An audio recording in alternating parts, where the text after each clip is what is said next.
Hello, everybody, and welcome today. Me and Barlow are going to talk about actually a little known game called The Drowned Earth. Yep. It looks like it's by Olmec Games. And so basically it's like a post-apocalyptic world where the Earth's basically drowned, right? It's all like a swamp and, Flooded cities. and stuff like that.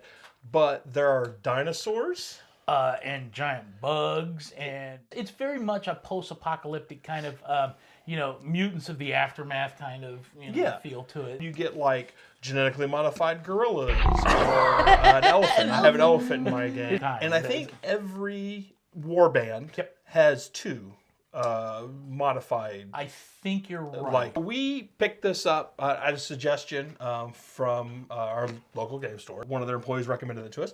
We painted it up because we liked the models, and it was really fun. It was great. The rules are available for free online.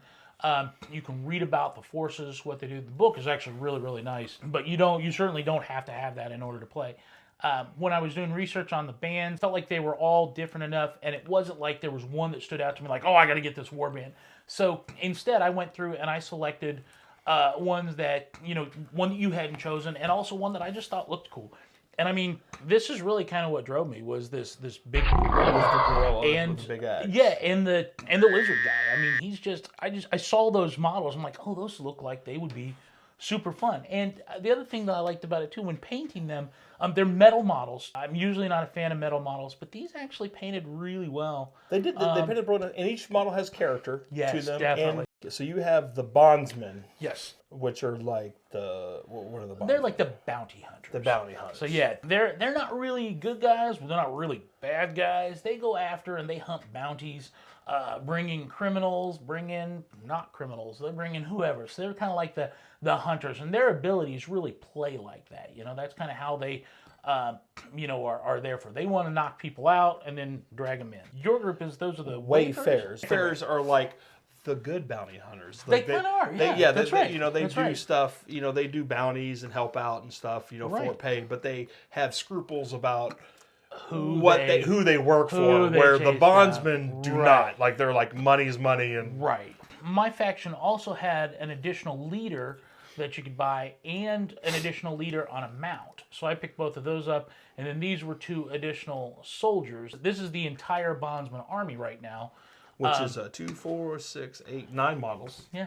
Yeah, and then and this one it's one or the other. You don't play them both at the same time because it's either mounted or not. Exactly. Yeah, my mount's not out yet, but it's supposed to be a pterodactyl. I've heard, so that'd be pretty sweet. That's gonna be awesome. But they come with 5. I believe each one starts with 5 models. Each starter box is roughly even points wise on all the boxes. Points, and they're all named characters. Yes. Like everyone has a personality. They're all named, so it isn't like generic or anything like that. They're all named. So the minis have great character. So they are fun to paint. Like you said though, they are metal. So just a warning, you're painting metal. And glue and metal, which sometimes can be a pain. But mine went together all right, actually. All the joints kind of fit in. And mine were simple. I had no problems. None of it was fiddly. I didn't have any issues with that. And we dropped a couple of them too, and they didn't break or anything like that when we played. And when painting them, I didn't feel like I was forced to meet a particular paint scheme I could do. I had a lot of fun painting them for that reason, because I was just like, I think this should look like this, and I started painting it. I went all in. One thing that lends itself to it is they're all characterful. Yeah. Right. So you're not painting the same model. Like all 5 are totally different. Well, these are the dinosaurs. You can bring them on either as, not controlled by either party, where they're just, kind of like a threat to both sides, or you can also spend points and add them to your army. So you can add some of the dinosaurs to your army, and they're all kinds of different sizes. You can see, what all we've got here. There's 6 different types of dinosaur packs, and so each of these are 2 in a pack. So we have 4 out of all 6. 4. There's 2 more packs. Yeah, we each got a starter and painted up and played it, and we loved the game. It was super fun. It was really fun, and I had a whole lot more fun than I thought I was going to when we were getting into it. Right, it's the Drowned Earth, so swim's a big part of the game. So you want to have your map have a lot of swimming holes or places to do that. And that's what they say too. They even bring it out in the rules and the setup is the dynamic movement is a really big part of this game, and it's climbing, jumping, swimming, crawling. Not just that it's dynamic in that you're doing all these different things, but also that you're taking actions in the middle of that movement stuff too. Yes. So, and it's not just you, the character that is activating, that is taking that. It's also your opponent. So yeah, let's talk a little bit about the rules. So it has a alternate activation. Yep. And a reaction system to it. Exactly. So you alternate activate, and you can save activations to react to your opponent. It makes it really engaging, right? Because you're engaged the entire time. You know, even during your opponent's turns. Yep. You're making sure that you're spending them at the right time, because if you don't have any left on your model, and he's your just getting shot. Enemy, or if your enemy kind of runs out in front of him, you know, and he's can't, just there because he's out of activation. So exactly, could run right by him and go pick up that objective. You know, a gameplay about how to, or resource management. Of it. When you roll attribute die and the feat die, right? These are the two dice that you're rolling against whatever your skill is, and you're trying to roll under your skill number under, and you're on each die. It's 1 through 10. On the attribute die, it just goes to 1, which is the best number you can get.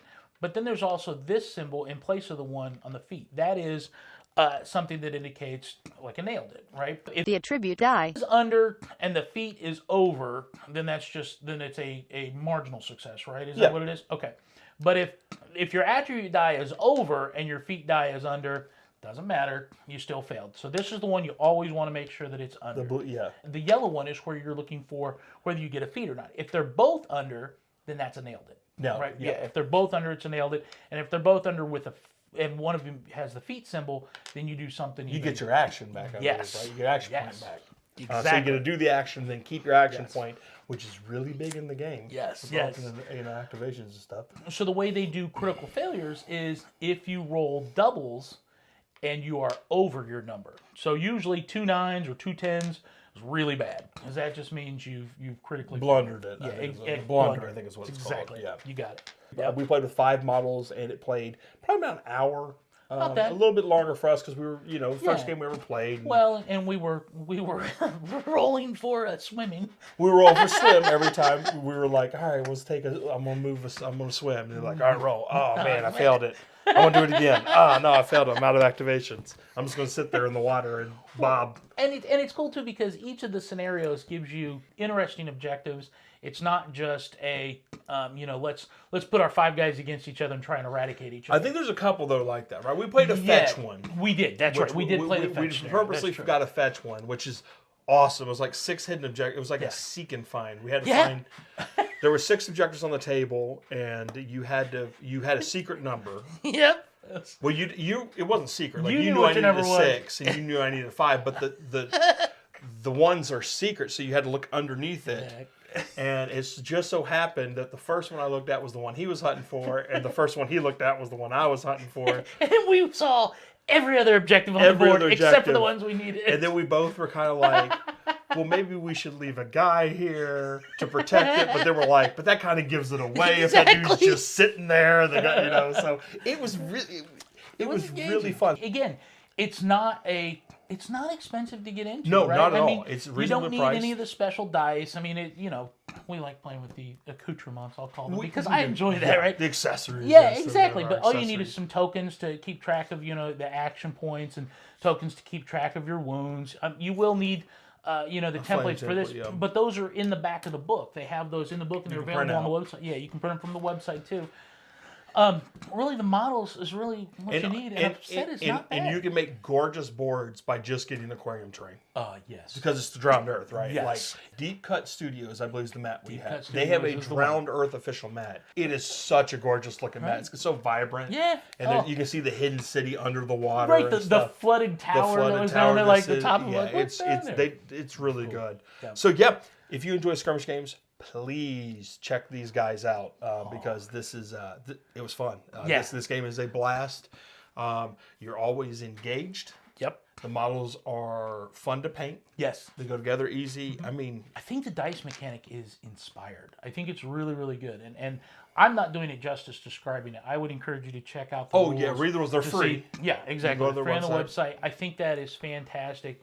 I think the only thing that, I struggled with when we were playing it was because the action, the movement was so dynamic, it was a little complex with, okay, so what do we do? How high does something have to be over before it's a jump versus a climb? And then, when I swim, how do I jump down? How about moving diagonal? I mean, there were some questions around movement, which, I think that are not just immediately intuitive. I think you have to spend some time with it, but after you do that, it will, after you play a game of it, then it'll make sense. We're good. Yes, our second game is we'll play Swim Right. Yeah, exactly. And we're going to Adepticon, and I hope these guys are there. I don't know. I haven't looked to see if these guys are there or not, but I'm definitely going to stop by the booth if they're there and say hi to them and tell them. Yeah. Like, and hopefully they got some new stuff coming out because. Or like your guy on a pterodactyl. I need my dude on pterodactyl. I want that. But yeah, so we just want to talk about the game a little bit because we did have a chance to play, and it is awesome. I can't think of a better word. Thumbs up. Thumbs up. Yeah, thumbs up, man. We're going to start doing thumbs up, but it's great game. It's a great game, and I hope these guys keep having success and making more models and stuff. And more scenarios. I want more scenarios. Yeah, I hope. That's what I hope want. so. It's a really, really fun game. All right, y'all. We appreciate it, and we'll see you around. Have a good one now. Bye now.